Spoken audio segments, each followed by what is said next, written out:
모습입니다. 유시원 씨에 대한 선고 공판이었는데요. 그 위치 정보 수집이랑 협박 그리고 부인 조 씨에 대한 폭행 혐의에 대해서 그 혐의를 선고하는 그런 공판이었습니다. 이혼 소송과는 별개로 진행된 형사 재판에 대한 선고 공판. 재판부는 류시원 씨에게 벌금 700만 원을 선고했습니다. 결정적인 증거는 바로 음성 파일 녹취 CD였습니다. 제출된 녹음 증거에 살과 살이 부딪히는 소리 등이 들리는 것으로 볼 때 상당히 약한 강도라도 부인을 폭행한 점이 인정된다. 아내를 협박한 혐의에 대해서는 부인 차량에 몰래 GPS를 부착했을 뿐 아니라 사람을 고용해 행적을 감시할 수도 있다는 취지의 발언을 한 점도 인정된다. 비록 부부 사이에 말다툼 끝에 나온 발언이라고 하더라도 피해자에게 공포심을 느끼게 하기에 충분하다. 위치 정보 수집에 대해서는 남편이라고 하더라도 부인 차량에 위치 추적 장치를 불가피하고 긴급하게 설치해야 한다고 보기에는 어렵다. 이에 류시원 씨의 혐의를 인정하고 벌금형을 선고했습니다. 지난번 결심에서는 검찰이 징역 8월을 구형을 했었는데요. 재판부에서는 류시원 씨가 이전까지 그 전과가 없었다는 점 그리고 벌금형 2차례 정도만 있었다는 것을 고려해서 벌금 700만 원 정도로 선고를 했습니다. 이번 선고가 이혼 소송에도 영향을 미칠지 귀추가 주목되고 있습니다. 물론 이혼 소송과 이번 형사재판과는 별개의 재판이지만 형사재판에서 일단 1심이지만 유죄가 선고됨으로 인해서 기타 혼인관계를 지속할 수 없는 중대한 사유 중에 하나로 인정될 수 있기 때문에 이혼 소송에서도 굉장히 불리하게 판단할 수가 있죠. 선고 공판을 마치고 법정을 나서는 류시원 씨.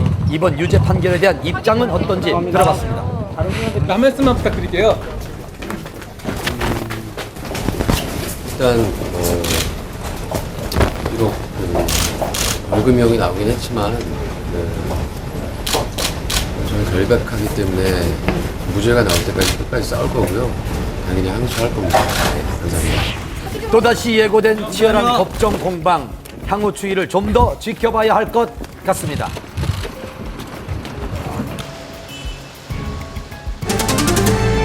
배우 정운택 씨가 지난 새벽 침을 뱉고 고성이 오가는 폭행 시비가 붙으며 무면허 운전도 적발됐습니다.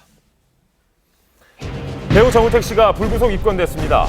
영화 친구와 두사부일체를 통해 개성강한 연기로 활약했던 정운택. 무면허 운전에 행인과 신랑이 도중 침을 뱉고 음료수를 끼얹는 등의 폭행 시비가 있었다는데요. 어떻게 된 사건인지 담당 형사의 이야기를 직접 들어봤습니다.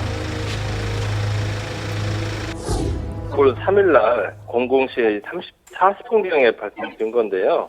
문화행사라는 행인들하고 시비가 붙어가지고 이곳이 시비가 일어났던 현장인데요. 신호 대기 중이던 정운택 씨 일행이 적신호에 횡단보도를 건너려던 취객을 제지하는 과정에서 언쟁이 시작됐다고 합니다.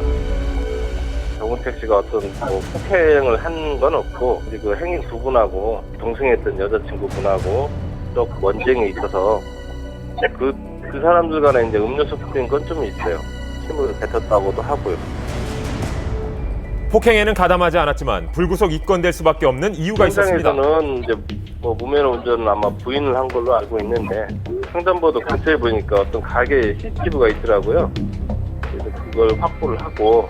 여기서 주목할 만한 점은 그 정운택 씨가 2004년에 그 면허가 취소된 점인데요. 경찰이 그 CCTV 화면을 분석을 하고 조사를 하는 과정에서 지인이 몸살을 호소하자 정운택 씨가 스스로 자신이 이 차량을 무면허인 상태에서 운전을 했다고 자백을 한 것입니다.